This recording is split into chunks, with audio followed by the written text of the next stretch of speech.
how often does that happen where you're out of sight, out of mind, you haven't engaged with the client for a while, nobody's talking about you, you're not delivering value, and then suddenly they're going off and hiring somebody else, or their piece of business up for grabs you never even knew was up for grabs.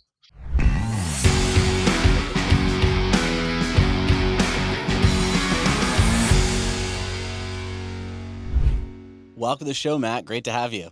It's awesome to be here. Thank you so much for the invitation. And I would love to set things up for our audience because I know there's a decent chunk of them that probably don't see themselves as business development or sales professionals, but everyone's worried about the recession. They're worried about their career and even how AI might replace them. And when we think about activators, and we're going to dive deep into what you mean by that, these are also the same skill sets and mindsets that Johnny and I have been teaching over the last 20 years to be more social and charismatic and stand out to build the social circle. So it was really fun going through the book and seeing all the overlap in what we teach and this activator persona that you describe. So I think what would help for our audience first is just to break down what an activator is versus other types of business professionals, and then we can really Sure. dive deep into what's going on there. We've spent a long time. My team and I have studying sales. I always caution folks, listeners, and say, look, I'm not a salesperson. I'm a tremendous, but like you said, we're all kind of in sales. But I'm not technically a salesperson. I'm not a bag carrying salesperson per se. I just write about it and research it. But this was kind of an interesting study for us because it was the first time we ever studied people who sell themselves. And it turns out that's a huge chunk of us. And I think for a lot of listeners, they can think about, well, I may not be in sales, but I'm trying to sell ideas to my boss, or I'm trying to sell myself in a job interview, right? And you're selling kind of an intangible. We're not talking about people who are selling products and stuff you can put your hands around, you can demo, you can try it, you can return it at the store if you don't like it. We're talking about people who are selling advice and ideas and expertise. So this is everything from a lawyer, a consultant, an accountant, a realtor, a banker. You're really selling a service. You're selling your own expertise. And what we found was after we completed a survey about 3,000 of these, what we call business developers or professionals out in the market, and we found that they fall into one of 5 different statistically defined profiles. And so just very quickly, I'll tell you a little bit about them. So the first one is the expert. I call the expert kind of the reluctant business developer. They don't like sales. They like to, in the words of one CEO who pegged immediately that all of his people were experts, he said, these people like to aggressively wait for the phone to ring. So that what does that mean? Well, that means you try to get your name out there, and you thought leadership, and you post on LinkedIn, and you just try to make a name for yourself, and you hope that people find you. They're on the internet, they're looking for an expert, and they find you, and then they call. Now, what that means in practice, though, is a lot of these folks get pulled into reactive sales. So by the time the client has found you, they're probably talking to a few other experts too, and now it's a race to the bottom on price. So that can be a tough way to sell. The second category is the confidant. And I'd say in sales and in professional services, there's this idea of being a trusted advisor that's kind of held up as the gold standard in the industry. And this isn't to denigrate that concept, because I think it's a great concept. But these folks they're almost like a caricature of the trusted advisor. So what does that mean? That means they hunker down and they put a bear hug around a very small set of clients. And what they're trying to do is build their personal set of ATM machines and then just stand by those machines and collect money, right? So their mindset is like, look, if I've got a great relationship with you, if I deliver great work to you, if I bend over backwards for you, and if I build a good business relationship, but even better, a personal relationship with you, you're just going to keep coming back to me. Like, because it would be a violation of that relationship for you to make me compete for the work. You're not going to bring in a competitor. You'd never do that. Now, what's interesting is a lot of the companies that we work with, they're trying to get their people to work together, right? Because the companies provide lots of services, and they're trying to say, how do I get this partner, this business developer, to bring the breadth of our capabilities to the client instead of just selling their own personal, area of expertise. These folks are not collaborators, though. They have very sharp elbows. And the reason is that they live in fear of, if I bring somebody in, if I introduce somebody to my client, what if they come in and rock the boat, and then I'm back to square one? And so they kind of box other people out. The third one is the debater. The debater, in the interest of time, I'll call the sharp-elbowed, opinionated know-it-all. So these folks they sell by telling their client, you're doing it wrong. You're just thinking about it wrong. You think you should go left. You really need to go right. You've got this all wrong. And what we found is interesting. When you look at people who sell products, that's actually a pretty good way to sell. We wrote a book a number of years ago called The Challenger Sale, and the debater is kind of like the challenger. But this is such an interesting finding is that these people don't do very well when it comes to selling advice and selling themselves. And what that tells us as researchers is you can be a pain in your client's rear end if you're selling a product. But if you are the product, that's a little bit of a tough posture to Right. adopt. The fourth one's the realist. So the realist is kind of the glass half empty business developer. They're very it's not because they're Debbie Downers. It's because they're very focused on being truthful and transparent and honest with their client. Here's how long things are really going to take. Here's how much more things are really going to cost than you budgeted. Here's how low your expectations should really be of what's going to come out of this. And again, they don't do it because they're negative people. They do it because they know that clients have all been left holding the bag in their careers, and they try to do the opposite. I want to be the person who tells the client what they need to hear, not just what they want to hear. And they will therefore come to me because they trust me at a very sort of deep level. And then the last one, of course, is the activator. Um, and the activator is, I would call them the sort of super connector. They're very, very active on social channels like LinkedIn. They're working their network in for the activator. They're not waiting for marketing to generate them leads. They're working their own network because that's their source of leads. Like they built this stocked fishing pond and they're trying to harvest business opportunity from it. They're also the people who, if you will, kind of work the room at a conference or an event. So these folks go in with a hit list of, I'm going to go talk to these people. I'm going to set up coffees and breakfasts and lunches and dinners, and I'm going to leave with a stack of business cards. I'm not going to stand in the corner clumping together with my colleagues, hoping somebody comes along to me and ask me for a card. I'm going to go out and get their card. Now we didn't call them the connector for a specific reasons, which is that is what they're doing, but it's kind of undersells the active ingredient, which is that they take these business cards and they take these LinkedIn connections that they're collecting, and then they turn them into paying client relationships. And the way that they do it is pretty interesting. They really focus on proactively bringing new ideas to clients before clients ever realize they have a need, that there's a threat or an opportunity out there. They're looking to bring that idea to the client. And what's so interesting in a world where, all these consultants and these advisors, they charge for their time. Activators are very clear. When I bring somebody an idea, I'm not charging them for it.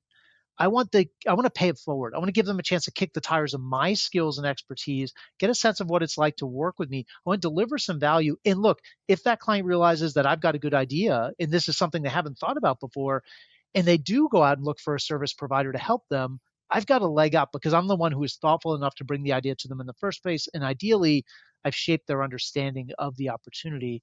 And then the other element about the activator, which I kind of find is quite interesting, is in big companies, these people are very pro collaboration. So activators think it's a good thing to bring colleagues in. They're trying to establish more points of connection between their firm and the client's organization because that creates a very sticky relationship, one that clients think twice kind of before they pull up the tent stakes and leave. So those are the five. And as the title of the book, The Activator Advantage, suggests in a very tipping our mitt kind of way, activators are the big winner. That's what we found, which surprises folks because I think in the world of some of these firms like law firms, accounting firms, consulting firms, you find most of the partners actually fall into that confidant or that expert profile.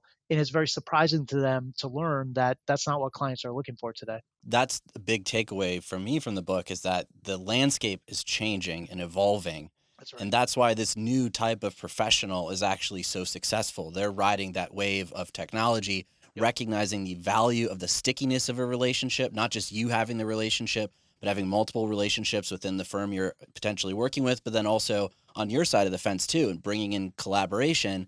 And they're really not looking at it in a transactional way, That's right. which so much of those first four categories really focus on, well, what am I getting out of this? If I'm going to Right. give you my expertise, What's what's in the it for me? return Yeah. here? Yeah. Exactly. Yeah. And so much of what we're talking about with an activator is recognizing that we pay it forward and we're playing the long game, Yeah.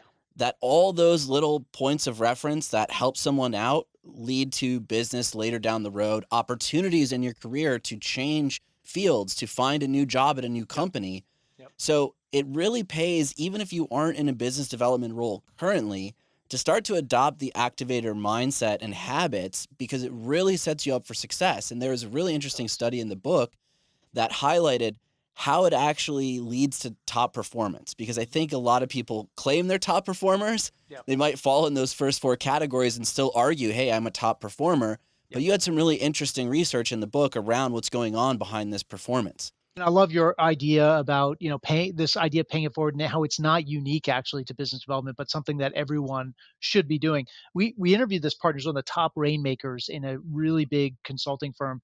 And he said, it's my billable work that pays my bonus this year. It's all the free work that I do that pays my bonus next year and the year after and the year after that. And, lands me on the board of that company I'd love to be on the board of, or lands me that next job, right? Or next promotion. So that pay it forward mindset is really critical, regardless of what field you're in. So the data you're referring to, what we did is we surveyed 3,000 partners in professional services firms, these professionals. We collected a lot of data about how they go to market, how they target clients, how they engage with clients, how they pitch their own services, how they use, or actually more accurately, don't use technology in many cases, and don't use all the services and support their firms provide them with. We then collected performance data on each of these 3,000 partners from the firms they work for. So we had the firms rate those partners on a standard scale. So every single partner had a personal business development or client engagement effectiveness score that was assigned to them. And then we ran a whole bunch of analysis on the back end. One of the things we did is we just said, hey, now that we know which of the 5 profiles each of these 3,000 partners fall into, what if we just looked at how many of those, what percentage of each profile are high performers versus low performers? And what we found is, one, activators are the biggest chunk of the high performer population, but they're also the smallest chunk of the low performer population. So in layperson's terms, if you work in a firm and you got 500 colleagues and you took all the activator names and put them in a hat and you picked one out at random, you'd be much more likely to pick out the name of a high performer or an above average performer than that of a low performer. And as you move across the profiles, that becomes less and less true. And actually, at some point, when you get to the confidant, the expert, and the debater, you're actually more likely to be a low performer than a high performer choosing any of those approaches. So the data is pretty clear, because what it says is, look, you can be a top rainmaker, a top business developer in any of these 5. We do find top performers in all 5, but your probability of being a top performer is not the same in these 5. And for people who are struggling out there, they're struggling to build their book of business. Maybe they're a new partner, right? Maybe they've never, you think of a lawyer, right? They went to law school, they spent 10 years as an associate, becoming a subject matter expert in the world's most niche area of law. And they're like one of the world's leading experts. And then they make partner, and their firm says, hey, now you got to shift from doing the work to bringing in the work. And so you're now a salesperson, right? And that can be a very scary moment. So for folks, I think the question is, where do I invest my time? How do I build a business development approach? And you mentioned something that's really important, which is, I think, look, if we'd done this research 10 years ago, I don't think we would have found that activators win. I think actually we might have found that confidants win, because it was a very different world. Clients automatically came back to the partners they used in the past. If they liked the firm, they would just keep going back to them over and over again. They wouldn't force them to compete for the work. That's not the case anymore. Procurement's gotten involved. Clients are way more savvy about different options out there. They're way more comfortable. It used to be they're just comfortable with like the big brand name firms. Now it's, I'm totally comfortable working with a boutique or niche provider, an outsourcer, an AI enabled tech provider, right? There are all kinds of options to me as a client. So I'm less predisposed to just automatically go back to a firm, even if they've done great work. I might invite them to compete for the work, but I'm not just going to automatically give it to them. There's a direction that I want to talk about as well, because a lot of people maybe start off in that big law role or start off at that consulting level role, and then they recognize, I don't want to be here. I don't want to be a Yeah. partner. I don't want the lifestyle that comes with that. But if you haven't built that book of business and worked on these skills that we're going to uncover as we go through the show, it's going to be very hard for you to go out on your own and start that boutique that Yeah. competes with the big dogs. Yeah. So these skills and mindsets are so universal. And that first step, one of the areas that we help our clients really unlock, is actually committing to it, that Yeah. it is a process, Yep. and it's something that's habitual, that these activators are just doing day in, day out, morning coffee. I'm doing my biz dev. I'm not worried about my to-dos. I'm not worried about the initiatives at work. I'm getting this done. And if I do that consistently, I will be able to reap the rewards bonus year 3, year Yep. 4, and beyond. Yeah, lawyers especially like to point out that it's a tautology to say you're saying the people who are the most effective business developers do the most business development. And that's actually true. But I think it's important in this world because think about this, like it's not like sales where if I'm selling widgets for a company, that's my full-time job. That's all I'm doing, right? You're talking about people who are advisors and consultants and bankers and search professionals and lawyers and accountants. For them, sales is a part-time job. And if you don't want to do it, you will let everything else in your day crowd out that thing you don't want to do, right? So you'll go heads down on a client engagement. You'll work on firm initiatives. You'll do everything you can to avoid doing the thing you don't want to do.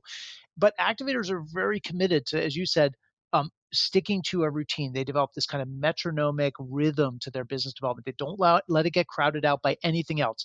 It's like a gym routine, right? And they are committed and they're getting to the gym every day. And they're not, it's not huge chunks of time, right? Because they're busy with other stuff. They got to deliver client work and do firm wide stuff and the same thing every other partner's got to do. But they don't let their biz dev get crowded out. And the reason they do it is twofold. The first one is in a world where clients are less likely to automatically come back to you, you better have a backup plan. So activators are not like the confidant where it's like, hey, I got my three trusted clients. They're just going to keep coming back to me for more work. They know that that's the client today that might not be a client tomorrow. So you better have a plan B. And that requires that you're looking for new clients, you're looking for new opportunities within your existing clients. But when you talk to them, it's pretty interesting. They all say that they don't separate biz dev from actually doing work for clients. They think of them as kind of one and the same. And what a lot of activators will point to is the fact that they think being good salespeople, being good business developers, actually makes them a better consultant, a better lawyer, a better banker, because it helps them see things in a different way that the client, how the client makes decisions about how they spend scarce budget and things like that. But you're right. It all starts with that idea of carve out and protect the time, start small, be really specific, and then build upon that. And most of the activators we talk to will say, this didn't come naturally to me. I wasn't born a salesperson. Like I didn't actually like it, but I taught myself to get comfortable with it and develop those skills. And now I look back and I'm one of the top rainmakers in my firm. And one of the things that they really understand is that connections go stale. If you in this marketplace today aren't in touch and aren't consistently communicating and managing those relationships, you are going to lose them. And Yeah. we've had so many clients come to us say, okay, how do I send that awkward message? I haven't spoke to this person in 90 days. We had a great interaction without feeling salesy or Yeah. without feeling pushy. It's like, well, Yeah. you That's can't. hard. Yeah, you you, can. you should have been communicating with them more frequently and Yeah. just stay top of mind and recognize what are the issues that they're confronting, what's top of mind for Yep. them. And to your earlier point, of course it's going to make you better at your job Mhm. because you're in tune with what the marketplace needs in terms Yeah. of services. Yeah. If we were talking last year, no one was talking tariffs. Now, as a service professional, everyone's talking tariffs. Yeah. You need to be riding that wave and be talking about the things that are most impactful to the business owners that you're intending to work with, that you're intending to provide a service to. This idea of connection and investing in those connections is absolutely critical. And I think there's one element which is dead on, and we see this all the time. I collected that business card at that conference, and we had a good conversation, and I never followed up. And now it's the awkward 6 to 9 months. It's like, hey, so step one there is cross your fingers. Step two is to send the awkward email, right? But how much better off would you be had you followed up quickly? Had you maintained that kind of drumbeat and that engagement with that client? But I think there's this other element there, which is when it comes to managing your external network, I think activators also know time is limited. You might have 5,000 LinkedIn connections, but you can't invest equal time with those 5,000 people, nor should you actually. So activators are really good at thinking about who is my ideal client. Who are the people who are in my inner circle, like the people I can text on a Saturday and they're going to get right back to me. The clients who engage with me even when we're not involved in paid work together because they solicit my feedback and my advice, and we've got that kind of relationship. And then who else in my network looks like that person, and is there a way I can kind of move them up?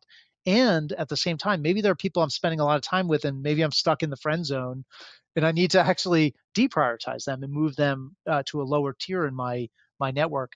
I think there's a couple other elements to this connection idea. One, we talked about this collaboration, right?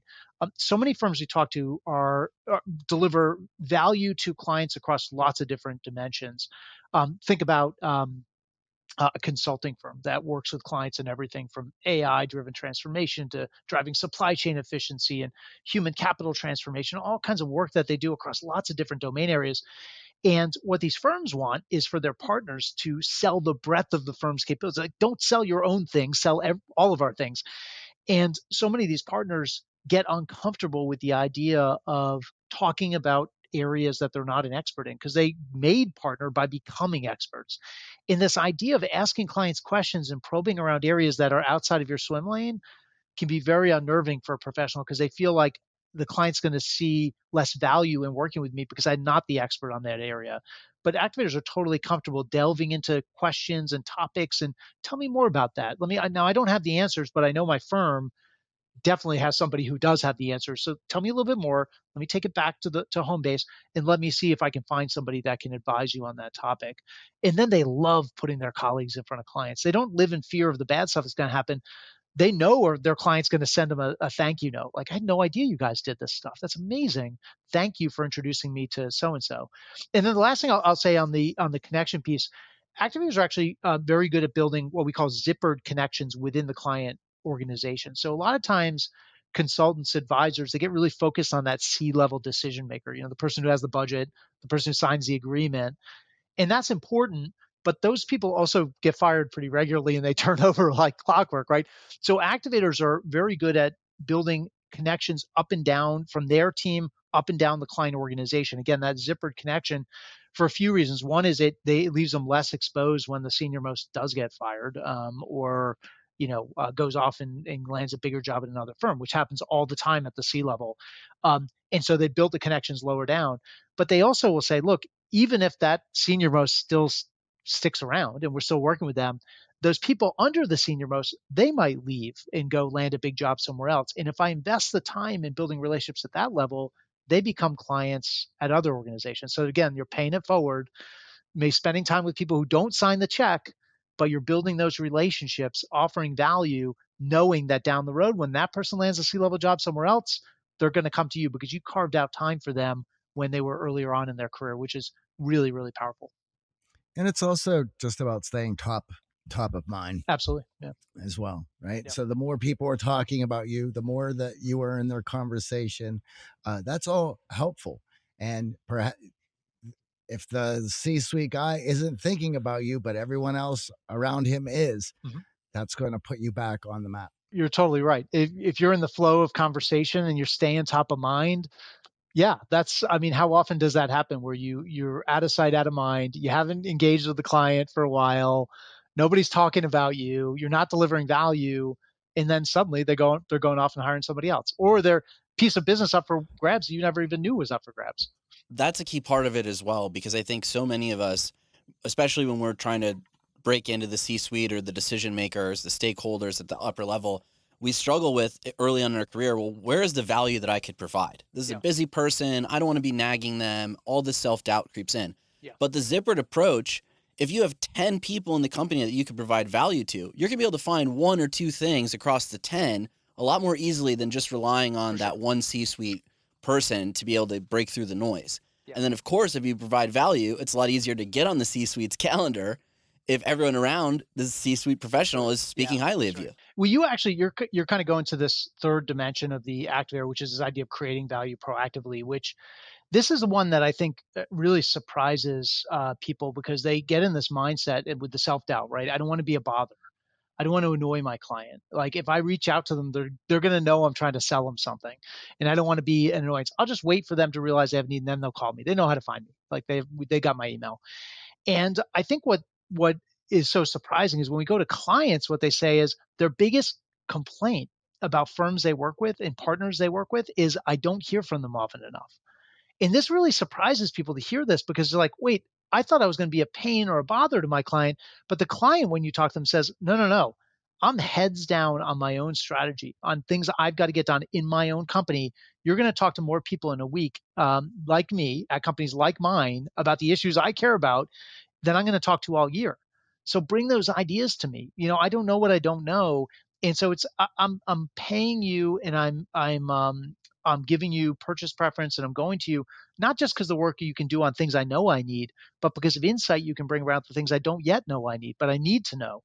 Right? You're a window into the market for me, and I think that we can kind of head fake ourselves into thinking that we're just being annoying. But again, the clients are saying no. Like, where are you? Like, bring those ideas to me. I think there's this other element of creating value, which is this didn't come through in the quantitative research, but it did come through in the interviews, which is if we think about the value that professionals deliver to clients, there's really three types. We got business value. We help them save money or make money or avoid risk. We've got trust value. So we do those things, but we do it in a trustworthy way. It's ethical, it's on time, it's on budget, it meets or exceeds client expectations, it's transparent, etc. And I think those two things are the core of what it means to be a trusted advisor. And what's so interesting is that activators say proactively to you, look, I think being a trusted advisor is great, but my competitor has lots of trusted advisors too. And there's lots of trusted advisors who hung up a shingle and are now, are competitors of mine. I don't have a monopoly on being a trusted advisor in this market. A lot of people deliver great work and do it in a trustworthy way. And so what they try to do is add this third dimension of value, which I'd call personal value. Personal value is not knowing your clients' kids' names or remembering their birthday. That's just about being a nice person. You should do that stuff. This is about understanding what is personally important to your client. It might be a career aspiration they have. It might be a struggle they're having with their boss. It might be a struggle they're having with an underperforming team member or an underperforming team at large. It might be other business pressures. It might be something personal, like a cause they're passionate about, or maybe a personal struggle or challenge they're dealing with. And activators are always looking for that opportunity outside the scope of the paid work.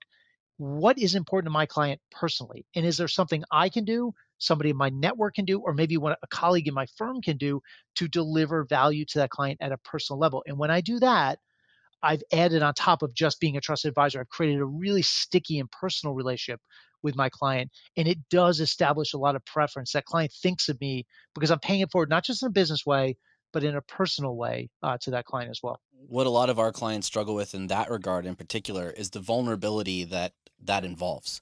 So a lot of us, especially when we're going through school, we're getting credentialed, we're working our way up to the partner level, we actually close ourselves off from that Yep. vulnerability. We Yep. want to be seen as perfect, as always right, as that Yep. trusted advisor and expert.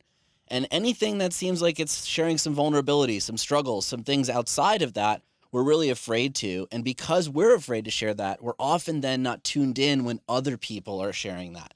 We breeze to the solution, we breeze to the answer, the thing that's in our expertise that we know provides value. Yep. When in actuality, it's the vulnerability that builds the trust in these relationships that survives all of the other noise in the marketplace and makes you top of mind. We uncovered in the research kind of three mindsets that activators share. One is one's kind of obvious, which is resiliency, right? They're good at sales. In sales, unfortunately, you get more no's than you get yeses, and so these people dust themselves off, so they pick themselves up. In fact, as an aside, a lot of activators will proactively point out that a lot of their deepest client relationships started with a no, and then they're like, "Game's on, game on. I'm gonna win you over eventually. I'm gonna put you in that." I'm going to continue to touch base. I'm not going to just, you're not dead to me. I'm going to see how I can protect the relationship, even though you said no to me right now, and eventually they come around. The other thing activators do is they're very self-determined, meaning they don't believe their success is up to the market. It's not up to what their competitors are doing. It's not even up to the client. They believe that if they put in the reps and they put in the time, they will be successful. They will build a successful book of business and a growing book of business. And then the last piece is about that vulnerability, and it's about that authenticity and what we call other centricity. So they're really, really other focused, and that is true not just of clients. And in that, as you said, requires that they are vulnerable and authentic themselves with their clients, so that they can be attuned and quite client centered or empathetic when they and able to spot those things that the client might be struggling with, and might offer a new opportunity for me to deliver value or offer some help. But also other centric in terms of colleagues, right? They're very prideful of the people they work with. They love it's like, I don't have to do any work. All I have to do is introduce them to my colleague, and I'm going to get like showered with praise and thank yous from my client because I'm surrounded by, like, I don't know how I got the job. I'm surrounded by a lot of rocket scientists, and I love showing these people off. Versus, I'm going to box people out and keep this client to myself, and I'm worried about what somebody might do to rock the boat with my client. Well, I want to drill down on that resiliency piece Yeah. because that no for a lot of us, that rejection is something we are afraid of, we try to avoid, and when we hear it, we stop in our tracks. Mhm. When in actuality, as you pointed out, for many activators, that's game on. That's Yeah. an opportunity to learn, okay, what did I miss? What is the offer missing? What can I go back to the team with? How can I make this something that's a better fit? Yep. And or is there anyone else in my Rolodex that can help you with this right now, recognizing that if I help you over this hurdle, there's probably more business to be won later, Yep. and I want to stay in that driver's seat for that extra business. Oftentimes, and I know even when we first started, that rejection was like, oh, all right, close this chapter, cut this person off, move to the next lead, Yep. move to the next opportunity. I did something wrong, but I can't imagine being curious and asking, well, what was it? What didn't you like, or Yep. what wasn't a good fit? But that's really where the value and the information is that these activators leverage in these Yeah. no rejection situations. There are a number of activators who kind of on their own devised techniques for dealing with no's. And one of them we teach in our training course, which is called the loss call. Now, when you ask most partners, they get a no from a client. They do exactly what you just said, which is that person's dead to me. They take it personally. They ignore it. They just like they don't Yeah. even want the feedback. Right? It's just like I'm moving on to the next opportunity.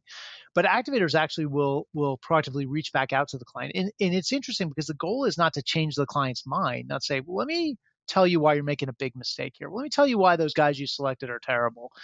Instead, it's to protect the relationship and to pay it forward and lay the groundwork for the next opportunity, as you're saying. So, totally understand these are really hard decisions and can't blame you for choosing that provider. They do great work, and I think they're going to be great for you. But what I'd love some feedback about things that you saw in our proposal or offer where maybe we're a little bit off the mark, just so I can take it back to my team and we can digest. So always looking for feedback. But I would also love to make an offer, which is these are complicated projects and I want to be of help even if we're not getting paid for it. I'd love to be of service to you and to help you, especially if you find that things start to slip or maybe go a little bit sideways. And so often these activators will say, I then 3 or 6 months later get the call from the client who says, yeah, these guys kind of dropped the ball here, here, or here. But I'm curious, what would you do? Is there an area that you guys could plug in and help us out and get us back on track? So that protecting of the relationship is absolutely critical. It's not personal. The client didn't do anything offensive. We had a great time getting to know you and your team. We're here to help. Let us know how we can help. Good luck with the project, and we'll stay in touch. And they do stay in touch, right? They don't wait 9 months before they reach out again. How'd the project go? What's going on? Anything we can help with here? And so they're continuing to invest in those relationships. But I think above all else, they just don't take it personally. It's not, and you can't in this business because, as I said, you get a lot more no's than yeses. Even the very best salespeople I know are getting more no's than yeses. So Well, it's not really the no, is it? Like that's in right. the It's the sales, no for now, maybe. well, in the sales process, I know ours can be incredibly intimate. We're working with clients, we're building plans together. Where we want to be vulnerable through that process Yeah, in order to connect and feel good because it's going to be a working relationship that is building processes that need to be managed. yeah, So you want to get to know everybody. yeah, And so when the no comes, maybe it's not the right time. Uh, we don't have to imagine what the problem is.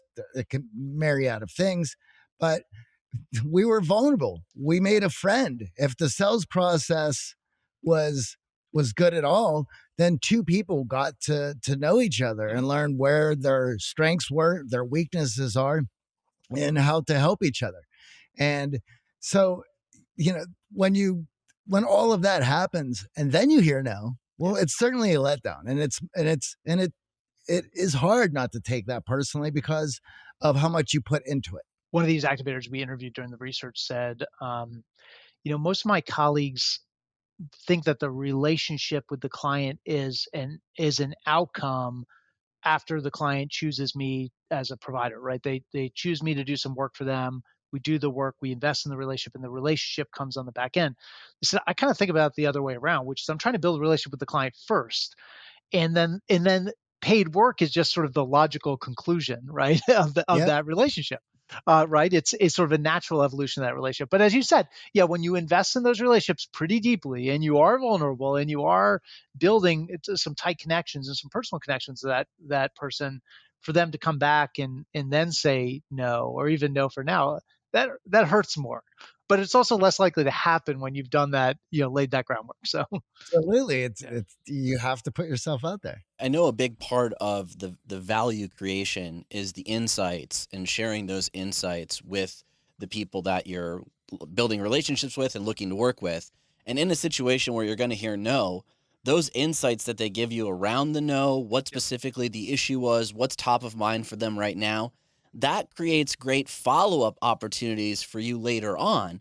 So we're not going 90 days or 9 months saying, "Oh, where did that project go? I yeah, should check in and see if they're still happy with that service yeah. provider." If you get those insights, you can actually effectively follow up and cheer them on as they go through the process with your competitor until things go sideways. And a lot of times they do go sideways for a ton of different reasons. Yeah. I know in the book you share an insight framework that activators use that really surfaces these insights and then gives them a great strategy to reach out and manage these relationships. And as we talked about before, activators are looking to, okay, I got these business cards from the conference. I've got these LinkedIn connections. How do I turn this into paying client work? And in the no pun intended, but the active ingredient there is I need to bring ideas to people. I need to pay it forward, show them what I know, and create if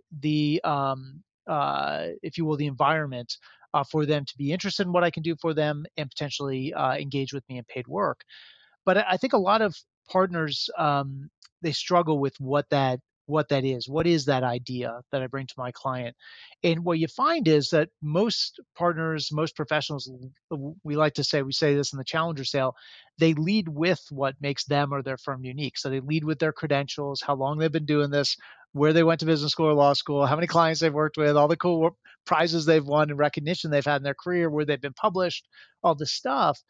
But I think activators recognize that some that stuff is important, but it's not entirely differentiated because there's lots of really accomplished people in the market, and your credentials are not that much different from your competitors' credentials.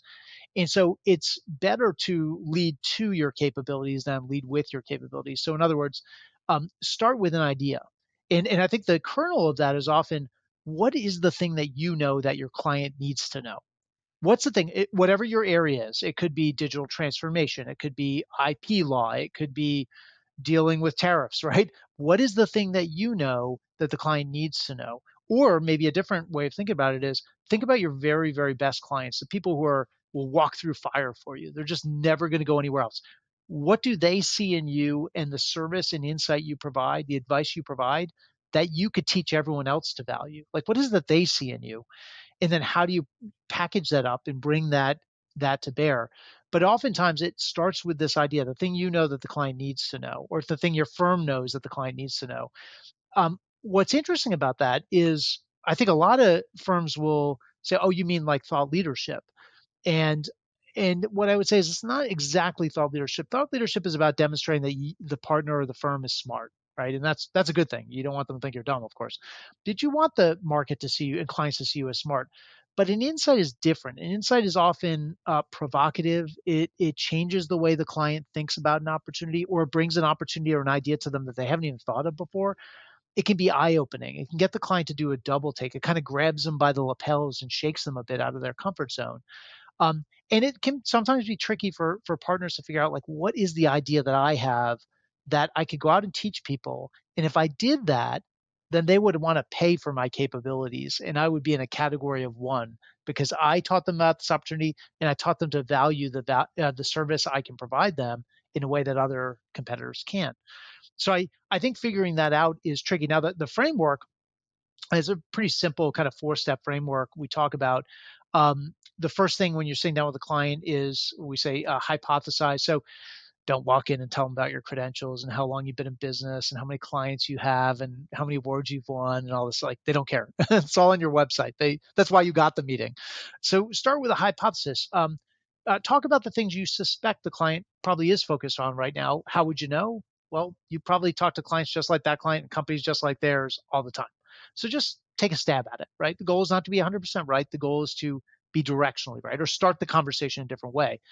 The next thing is the disrupt moment. So you're going to hypothesize, then you're going to disrupt. And the disrupt is the idea that you have that they need to have. And if you do it well, it will cause that client to do a double take. Say, hold on a second.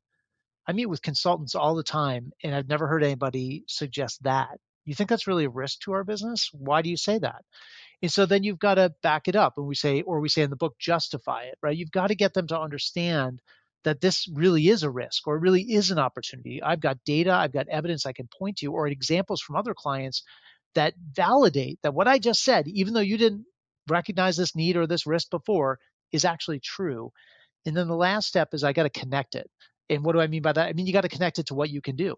So I just taught you about this opportunity that you didn't know was out there. I just validated that it's factually true. And you should be thinking about this as well. And then I'm going to point you to me and to my team and to my firm as the best service provider to help you get after that, right? What is it about us that makes us really specially positioned to address that opportunity?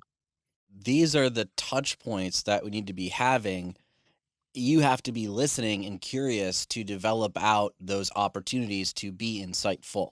Mhm. And to your earlier point, so many times we get hung up in the credentials and what we've done in the past to prove ourselves, to show the value to the client, that we skip over the curiosity that's necessary to Yeah. actually develop the insights that are going to lead to getting the deal. Yeah. And so much of what we teach in our programs is just actually honing in on that curiosity, not stopping with your assumptions. So even if, you ask a simple question and you get an answer, many of us will immediately start going, okay, well, I know exactly what that is. And I can think of a client here, Yep. instead of saying, let me go a level or two deeper. Tell me Let me more. make sure Yeah. I'm Yeah. understanding, Yeah. paraphrase it back to you. Are there any areas that maybe I made assumptions in that I was a little bit wrong? If you can go those 2 or 3 levels deeper with your curiosity, then that insight that you share later is going to pierce through all the other LinkedIn DMs, all the Yep. emails, the cold outreach that people are doing, that your competitors are living on, because you took the actual time and all of these opportunities that you've had in conversation. Some of that is that kind of other focus, but it's also just intellectual curiosity. If we're honest, I'm genuinely curious. I want to hear more about that idea, and so they don't stop with the surface level. Oh, great, you said this. Here's our solution. Let me just, let me jump to the answer. But tell me more about that. Like, how is that impacting you and your team? Like, what are you finding hard about that? And it's not just a sales trick. It's because they are genuinely interested in learning more. And oftentimes, again, it might be that I'm not the right person to help you, but if you tell me more, I can go find the right person either in my firm or in my personal network, my professional network, and try to connect you with that person because I think they might be able to help you. But I wouldn't know if I didn't ask deeper questions and really start to probe around that opportunity. Another early on in my career mistake that I was making, and I know for many in our audience, they're starting to get to that point too, where we become afraid of losing relationships. And you kind of hinted at this earlier, but this is something that activators really understand, that there's a limit to the amount of relationships that we can humanly manage at any Yeah. time, the Yeah. Dunbar number. And we have to be actively looking at, okay, what are some of these relationships that we can let slide? Mhm. And if you're an introvert like me, a bit of a people pleaser, it can be hard to let go of some of those early relationships in your career, relationships that you think there might someday be a chance. But that's actually robbing you of time to be focusing on the Yeah. closer to closing deal opportunities that Yeah. are out there for you. And Yeah. activators do a great job of really honing in on this. They're really good at prioritizing and deprioritizing. In the Dunbar number, we talk about this in the book, but this idea that as humans, we can only manage somewhere between like 150 and 200 close relationships. And Dunbar would define it as the kind of people you'd bump into on the street and you wouldn't feel awkward in the least asking if they want to go grab a coffee or go grab lunch or go grab a beer, and then there's everyone else in your LinkedIn network where that probably would be Right. awkward, right? And the people aren't even in your LinkedIn network, and that would just be creepy, right? But there's a small, and it's defined by like the size of our neocortex, and like we just can only manage that many relationships, and this has been validated over like multiple studies over the years. But I think the more important point is because there's a limit, as you're saying, I've got to be really choiceful about where I invest my time. And activators are ruthless is probably the wrong word, but they don't let themselves get trapped in this, sort of non-reciprocal or asymmetric kind of relationships where I'm putting forward a lot of effort, but it's not being reciprocated by my client. Like I'm sending you all these insights, I'm making the efforts, I'm trying to invest in this relationship, and I'm just getting nothing back. if that's the case, it might be that what you're saying is not actually particularly insightful, but it might also be that you need to deprioritize them and go find somebody else in your broader LinkedIn network that looks kind of like that ideal client and start investing in that person. And you can't do both, right? If you want to move somebody else in, you probably got to move somebody out just to make room and given the natural limits. One of my one-on-ones had a similar problem where he was having an issue with one of the clients that he was working with, and this client is that's the client facing and the one who's making the payment. So he's working with him in particular, and he has noticed that there's just always a lot of it's a contentious relationship, to say the least. And he was taking everything personally. But so we went through a few different ways of going about it. And certainly one was, let's get some more intel to see what the other folks have been saying about their relationship with them. And of course, as it turned out, he's now realized that everyone that this person has worked with has been difficult, and everyone has a problem with him. So he was able to put a meeting together of everyone who's working with this guy. We need to all have a chat and be on the same page, Yeah. because he's obviously doing a lot of pushing. He wants to see where cracks are. He wants to see how strong the team is. And in a relationship like that, it needs to be a unified front and dealing with that the client, so that that client feels that the work that you're doing is secure Yeah. and they can trust.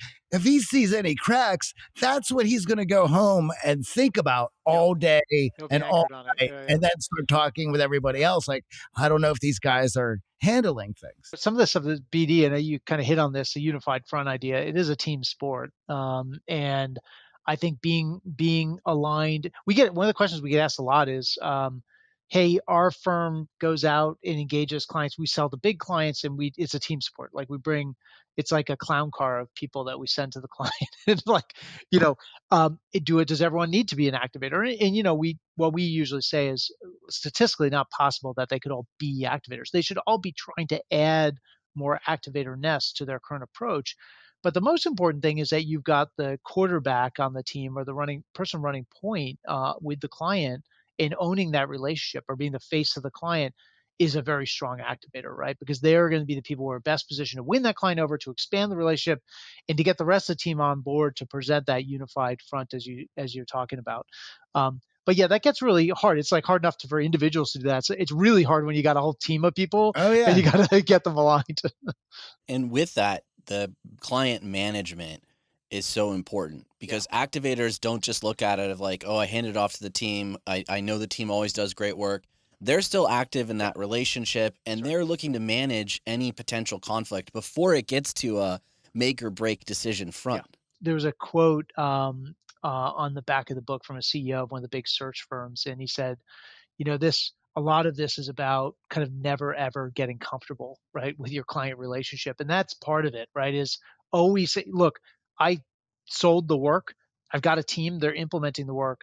But the worst thing I can do is just disappear for 6 months and then show up when things go wrong or at the final presentation of the findings in the recommendations, or even worse, to ask for the next piece of work. Like, I haven't seen you in 6 months. And so they're constantly engaged. And that's what fits into that business development time, that chunk of time that they're protecting and they're preserving on their calendar to do business development. Some of that time is checking in with these clients where we got ongoing projects and staying ahead of potential problems or risks or pitfalls, or maybe spotting other opportunities, right? It clients absolutely hate that when the senior partner, the senior person comes in, sells the work, and then disappears and doesn't show up again until there's Exactly. something else to sell. Of course, those insights as they go out through the build out, as they're working with your Yep. firm, what they're enjoying, what's been super helpful, you can Exactly. use that to your advantage on the next deal and That's exactly highlighting right. that for the Yeah. next insight to share with other people in your network who now might be facing that exact problem. What's funny is that I think in the article that preceded the book, the HBR article, we um, we talked about the time that activators spend on business development and how much time they spend. And this is self-reported data, but a lot of times partners look at that. Like I was presenting some of the research to a group of new law firm partners, and in law, of course, it's a business where they bill for time, right? And so all these partners have a billable hour requirement, like 1,200 hours, 2,000 hours, whatever the target is that their firm has set for them, and they got to hit it. And when you do the math and then you look at how much activators are saying they're spending on business development, how much time they spend, it's like there aren't 50 hours in a day. Like, how do they come up with that? But what's so interesting is that when you talk to activators, they're like, well, and you actually pull the time tracking data, the amount of time they spend on business development is not that much greater than the average partner. It's just much more consistent. And in their minds, they think of delivery time and other client engagement time is also business development time.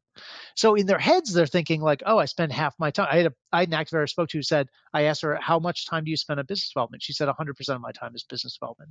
Obviously, that's not true because she's got firm initiatives, she's got client deliveries and engagement work she's doing. But she's like, "No, every opportunity to interact with the client is an opportunity to learn something new and potentially bring some new value to that client, to win a new piece of business or bring a new idea forward." I know for many of our clients, when they step into that role of partner or business development, moving beyond their technical abilities, one of the first things that happens is a bit of a panic around their first in person event. Yeah. In the Yep. past, they've been able, as you shared, to hide, to put on the Yeah. name tag, to sit through the talks and Right. get back on the plane home. But now, when you're in a different role and your firm is expecting you to bring relationships back that lead to business, and that's your main role, you have to approach those events in an entirely different manner. Yeah. And activators actually are very good at recognizing the right events and Yep. opportunities and then That's right. leveraging the in person interactions in those events to the maximum. So let's talk first around how they actually look at that in-person time and the events they should be attending and prioritizing the right things. Time is limited, and so they don't we've had a lot of activators who don't necessarily, in some spaces, like we there's a big show, there's a big event we all go to, or firm sponsored events are great fertile ground for finding new business. But you don't always find that activators go to the same big events that all the other partners from the other firms go to. In fact, I think there's a story we talk about in the book about a lawyer who I think does M&A work specifically in the HVAC industry. It goes to the HVAC conferences, and one of the reasons was, well, there are no other lawyers here pitching for work, like so it's a fishing pond, and I've got the only license to it. So they are very thoughtful, and they also don't spend a lot of time. Not like they might go experiment with an event, but if it's not a good spend of time from business development standpoint, they don't go back and make that mistake again. Now, when they go to an event, they are game planning diligently up front. So one of the hacks, and we talk about this in the book, is they often will try to serve on panels and serve on committees that are picking the speakers and organizing the agenda. And one of the reasons they do that is that those people get early access to the attendee list, and they don't have to pay for it, right? Because they're volunteering with their time and giving time to the conference organizer. But then they have their target list, and then they're working with their business development team internally, their associates, and they're saying, okay, of these people, who are the people we really want to make sure we reach out to? And then we're sending invitations, insight-based invitations for coffees or lunches or breakfasts or dinners, or even throwing together small networking events for groups of clients.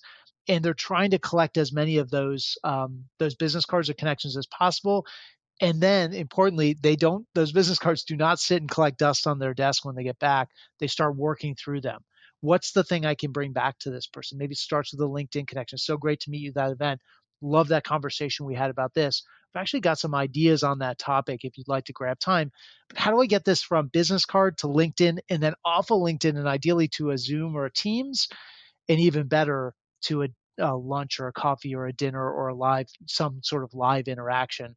We find that there are firms that have invested in, like, activators will do this on their own, but there's some firms. There's one we talk about in the book, McDermott, Will and Emery, big Am Law 50 firm, one of the biggest firms in the world, and they have built an entire event process. And what they tell partners is, if you want to go to an event, whether it's a firm sponsored event or it's an industry conference and you want your expenses reimbursed, you're going to follow the playbook. We've got a whole team here that's ready to support you, help you get set up, help you plan your time, create your target list, set up those meetings in advance, and then support you on the back end. Get those contacts into the CRM, set up connections on LinkedIn, and then set up business meetings as an output of all that. We're here to help, right? But you got to make good use of the firm's money and your time if you're going to go to these things.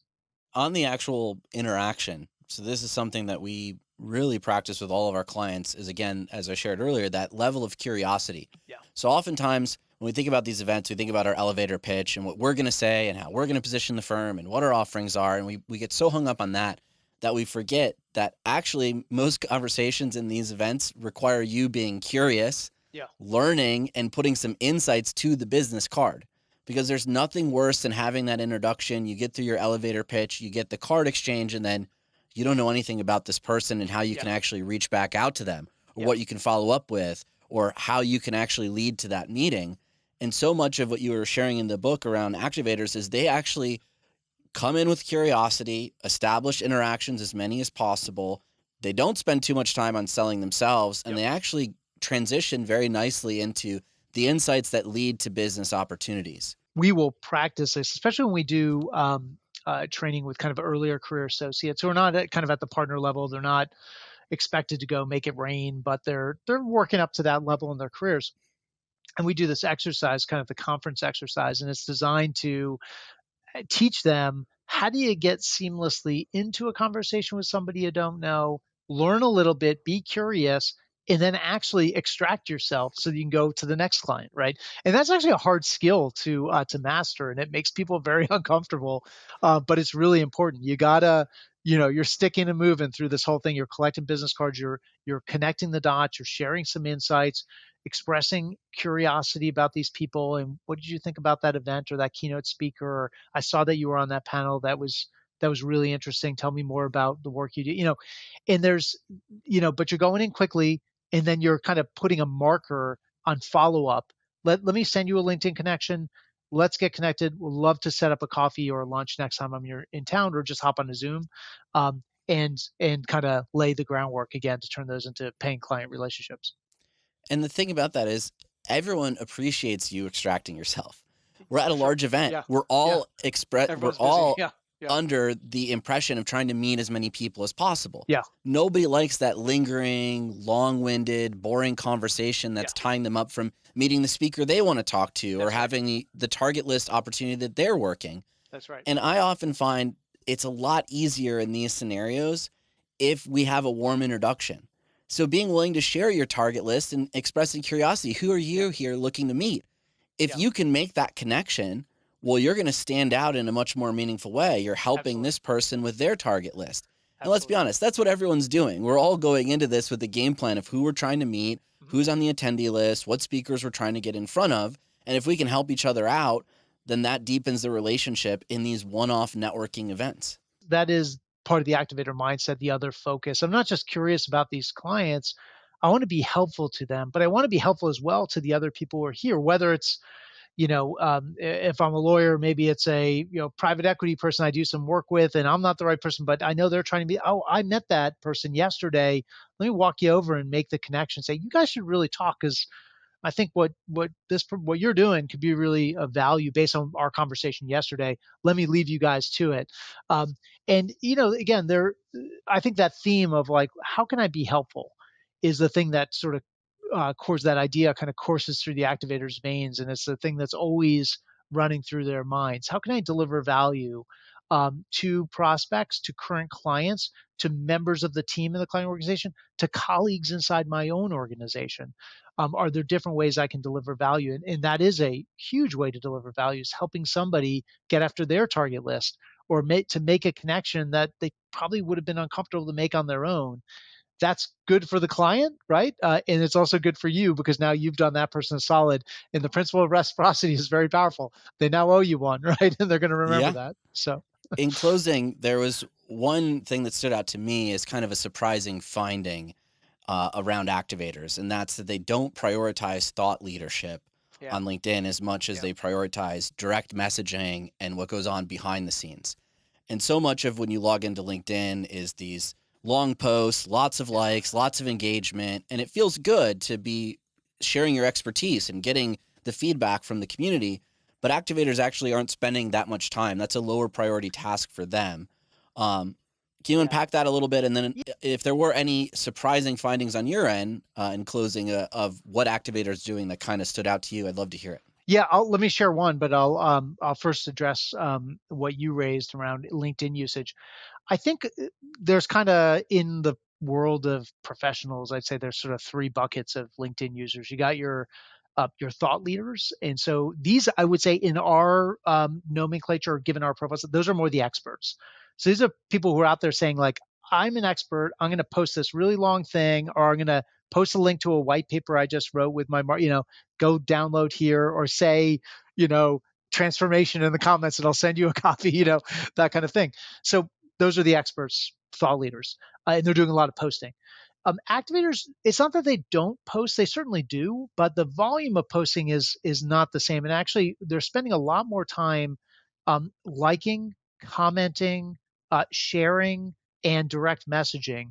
And what's so interesting is that they are very diligent about following the people they work with today and the people they'd like to work with, and following the firms and the companies they work for. And this is so important. I think you know this very well, but partners, I think this surprises them, is that that's so important because then you're training the algorithm to feed you things that those firms post or those clients talk about and they comment on and they like and they repost or they share. And now you're in the flow of information. And that's a really great place to be. Clients or partners get very uneasy about that. They're like, well, I don't know that my client or that prospect wants that kind of relationship with me, but that's what LinkedIn is for. And it's not just that they're okay with it, they actually expect it. They expect you to care about what they care about.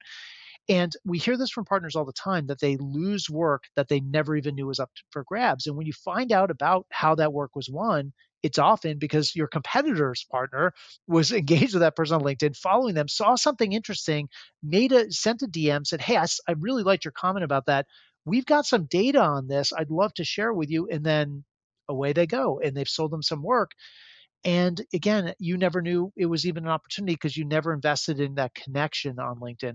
So you find more of the activators, again, liking, commenting, reposting, doing some sharing, yes, but it's more participating. They think of LinkedIn as like the world's biggest conference, and they're participants, not I'm up on the stage and I'm giving the talk.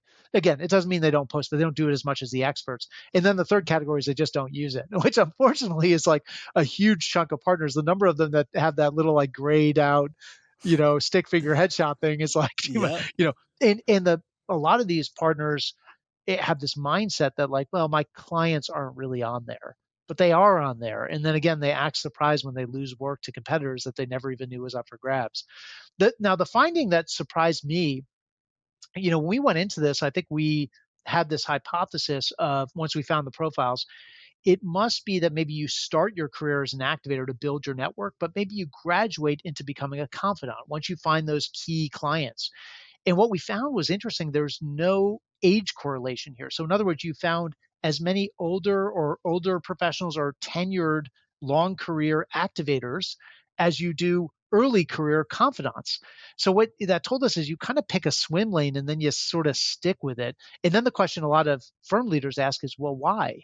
When we do this analysis in our own firm, we find we have so many experts, we have so many confidants or realists. Why did that happen? And I think that's a really interesting question because a lot of it comes down to some of it probably is personality. What is the approach I'm most comfortable with? But I think more of it is actually what's the culture you've created in your firm about what kind of approach with clients is celebrated and rewarded. Who are the people you drag up on stage at the partner retreat and you celebrate their accomplishments? Who are they? What profile do they fall into? Because all your younger professionals are looking at that person saying, if that's what the firm rewards, I'm going to follow that person's playbook. And then you got to look at these older partners, the practice group leaders, the office chair heads, the senior executives and leaders in the firm, and what they are mentoring that younger generation to go and do. And unfortunately, I think a lot of these tenured partners are actually mentoring around a playbook that worked 10, 20 years ago, but really isn't the right playbook for today's client buying environment. So anyway, lots of interesting stuff. Plenty of more, plenty of more in the book, of course. Yeah, and I appreciate you sharing that because I think one of the big takeaways that I'd love everyone listening to come away with is that we all can be an activator. That's right. It's not like you come out one of these 5 people and you're stuck there. Yeah. I know early on in my career, I didn't really value these things and my introversion got in the way. But as I started to figure out, okay, there are some mindset shifts and some habits that can make things simple, that can play off my introversion as a strength in these scenarios, then all of a sudden you can develop these traits and become an activator in your career, even if you fancied yourself right out of college being the expert or being the confidant. that was one of the questions we get all the time from partners is, can introverts be activators? And we found a huge number of introverted active self-professed introverts who were actually high scoring activators based on our research, and really were out there doing the activator thing. Now, they'll also, I'm thinking of one top partner at a firm had like a $30 million book of business, and she told us, she said, I go to the conference and I don't go to the bar afterwards. I don't do the after, party. It takes a lot out of me because I'm an introvert. So I need to go back to my room and recharge and get ready for the next day. But she knows what needs to be done in the moment. And she said, I've taught myself to do these things, even though they don't come naturally to me. So again, I wasn't born this way. I learned to do these things and get good at them. And that's a really important point that you're making. Everybody can become an activator, or become more of an activator, or add a little bit of activator to what they do really well already. Because there are good things about all these other profiles as well, right? But how do we add more activatorness? An activator is not a personality type. We didn't study personality. That's kind of a hiring, firing decision. It's very hard to change personality. What we studied were behaviors, time spent characteristics, how you use tools, technology, resources, things that we can all learn to get better at, not things that you're either born with or not. In the current environment, everyone's concerned about being replaceable. And if Sure. you can become an activator who is generating business outside of doing all the other tasks that you have to do in your role, and not looking at biz dev as something you do at the end of the day or with the last 20% of your time, but look at 100% of your time as biz dev, you can actually put yourself in a position to be irreplaceable, even in all the changes in technology and the economy. Is a great insurance policy, not just client relationships, but on your own value to your own firm as well. And where can the audience find out more about the book and the work that you do, Matt? Sure.